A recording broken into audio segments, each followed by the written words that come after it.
Let me ask you a question. What if I told you that next year someone else is willing to pay your tuition bills? It sounds too good to be true, right? But nah, it's not. Every year, billions of dollars of fully funded scholarship goes unclaimed. Not because they aren't available, but because many students actually don't know where to look for this opportunity. I'm talking about the Fulbright, the Chevening, the CSC, the Chinese government scholarship, among others. Today, I want to break down my exact step-by-step guide on how you'll be able to look for this opportunity. So grab your notebook because we are starting right now. So the number one mistake actually students make is they go on Google, type scholarship for international students and click. The first thing that will appear is a lot of random websites overwhelmed by shady ads and expired deadlines.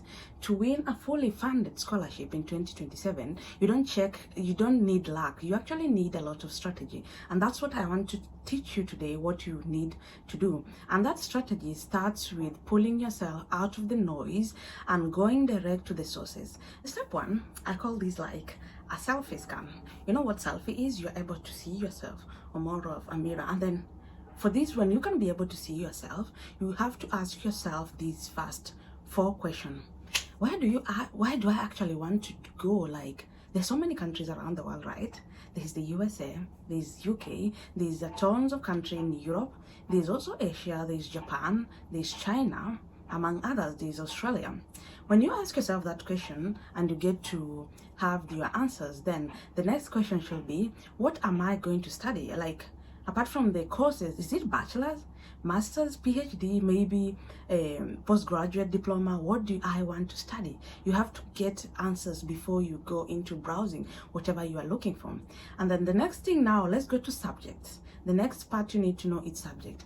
Is it sciences like STEM? Is it arts? You know, they often have different scholarship than just like, for example, STEM scholarship and the humanities or the arts scholarship are so much different. You need to ask yourself those kind of questions first for you to be able to get down into business and know what you want to search for.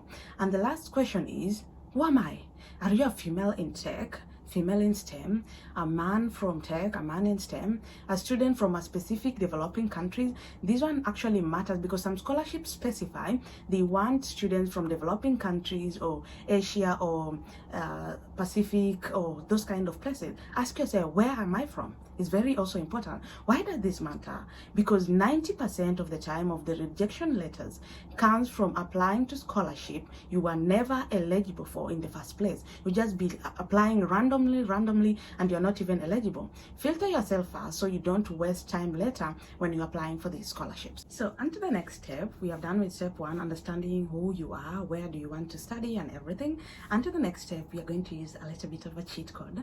I'm going to show you what exactly I do for me to be able to get these kind of opportunities that I always share with you. Okay, now we can touch a keyboard, but we aren't going to Google yet.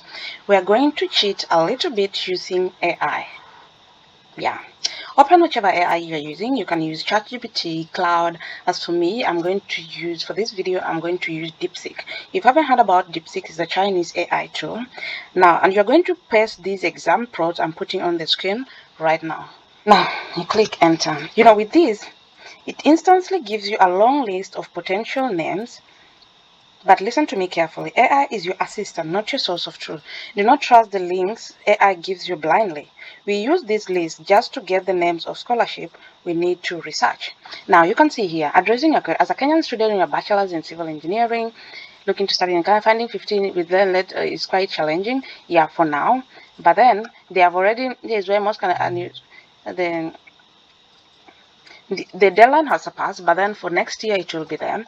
So it gave us like a list of Canadian universities that have these particular scholarships. You can see here, McBain, I've talked about it. You can see also, this is what I actually do when I want to look for these scholarship.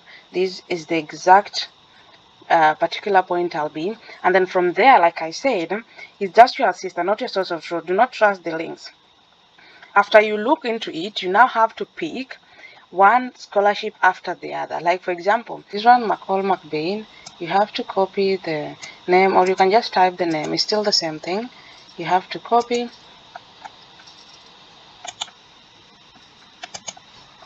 and go to check it in the McCall McBain. Like here, you can just check now the information all here. You can be able to look and get every other detail. As you can see from this one, from the list I was given, it is actually available. Eligibility criterion, you can all check here everything that is needed, everything.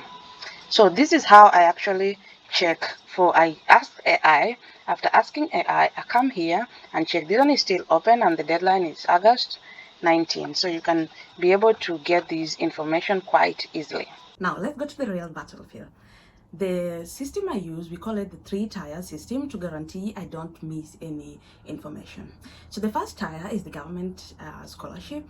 There are different government scholarship. For China, we have the CSE. For Ireland, we have Government of Ireland. For Australia, we have Australian Award Scholarship. UK, we have Chevening. The USA, we have Fulbright. And for, yeah, I think all is the top one that I know. These are actually the big dog that covers everything from tuition, accommodation, air ticket. You don't want to miss this. Now, the second tier is the university scholarship. Never apply to just one university. Don't put all your eggs in one basket. Apply to maybe 2, 3, depending on how qualified you think you are. You can apply as much as you can. Go to the tuition and aid page of the top 10 universities or whatever in your field, the one you've picked. And then, for example, for this kind of schools, maybe in China, they are top Peking and whatever, Harvard, wherever, Toronto, Canada, Alberta, whichever one. You have to go to the tuition and aid page and get all this information. And you have to have a massing endowment to fund international students directly. If you get accepted into the school, they often help you to get the funding. It's always about getting accepted. Once you get accepted, they help you. Sometimes even what is it called, the scholarship from the supervisors. Once you get the supervisor to agree to supervise you, especially for masters and PhD, they can help you get this funding from the school. And the third tier, we have the one from the database. There are so many websites that you can check onto, sites like Scholarship 360, FastWeb, or EFR Notice. I put all of these, they are all there. They put all this scholarship information. You have to check from this website. They're actually great for finding a small niche scholarship, but they should never be your primary search tool. Use them to fill in the gaps. Like if you're not getting anything, that's the only way you can do it, but it shouldn't be. Mostly just search like the way I've showed you with the AI. It can be able to guide you. Now, another thing you also need to watch out for. There are a lot of scams, by the way, online. It's not like, because there's a lot of scamming websites, a lot of scamming information that you need to watch out for. When you search for these, scroll down to the website and check. Do you see something like, for example, the government official website, or the scholarship, they always, if it's a government scholarship, they always have .gov or .edu, something close to that. You have to check and make sure the information is correctly there. Or recognize national domain. You have to make sure you see something. Just don't be naive and be falling for everything you just check online. Everybody is just trying to buy bread or something here online, so you should be able to be careful in everything you do. Then you have also to go to the official, if you're not sure of something, go to the official Ministry of Education for the specific scholarship and be able to verify all the information. You're not supposed to pay to get the scholarship.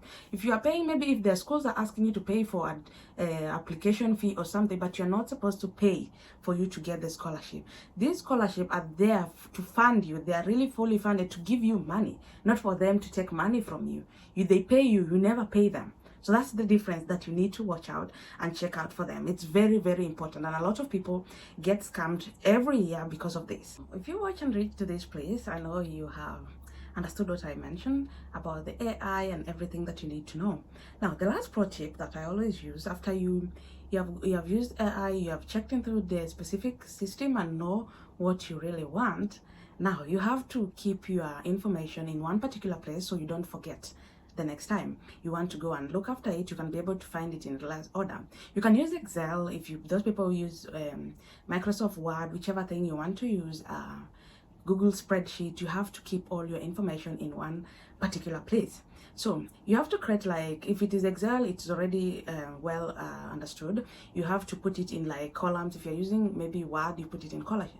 You can open maybe a Google spreadsheet and create this column, or Word or whatever. The scholarship name, column 1, official like website link, another column, the deadline, if it is in 2027 or 2026, whichever deadline you are looking into, you put it there. The required document should be in the next column, and status, like in progress, have you submitted yet? You see, you need to put things in order. That way, you treasure your map, you can be able to follow along, to know everything. You don't lose it, you don't lose the information, you don't lose the document. With these, I think every other information will be well secured for you to be able to come back to, even if it is in a week's time or wherever. You can be able to refer to everything, the one you have applied for, the one you have qualified or not qualified, or maybe something is missing, one document or something like that. You can be able to look at it later on and update more information. I'll tell you for sure, I think finding these scholarship is actually very easy. As for me, I find it easy actually to just look for them. It's easy, it works for me so well. I don't stress out too much about it. And I also tell you, if you follow this guidance I've just showed you, it will be the easiest way to be able to find this opportunity. The hard part actually comes by for you when you have to write the essay, the SOP, finding the recommendation letters. It's not easy because some scholarship, they want 2 recommendations and you have to write tons of essay, tons of SOP. I think that's the hardest part. But if you follow that system, I promise you will not have any problem. You'll have everything in order. You'll have a lot of options in order. Now, after all this, now, which country are you trying to go to? Drop it in the comment section and let me know. I'll make a dedicated video and try to help you understand everything about scholarship for that specific country that you want to. In the next video, I'm going to talk about, I'll reveal maybe more information, maybe the official websites and other things that you can be able, it will be actually beneficial to you. Personally, check every single week, don't miss it. Hit that subscribe button and follow me for your next study abroad opportunity. I'll see you in the next one. Bye bye.